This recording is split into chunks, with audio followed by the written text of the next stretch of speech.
Welcome to On Chemistry. This is Organic Chemistry series. Daily one question for you. Here you have alkene, which is asymmetric alkene. You are reacting with mercuric acetate and sodium borohydride and boron and hydrogen peroxide in base condition.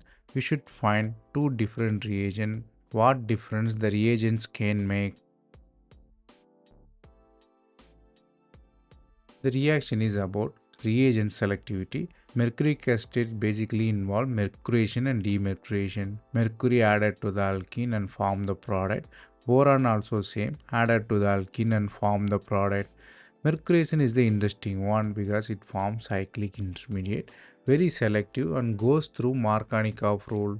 So most substitute carbon get hydroxylated. So first carbon get hydroxylated. And the second category, boron always follow anti-Markovnikov rule. OH substituted at less carbon. Basically, this is called regioselectivity. Substitution can occur at 1 or 2. To understand the reaction better, you should study the mechanism separately, but simply memorizing it will help most of the time. The concept you have to learn here is mercuration and demercuration is the important reagent.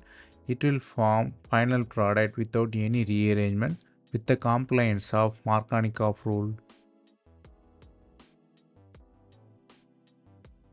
That's all from this video. Thanks for watching. If you have any suggestion or feedback, comment below.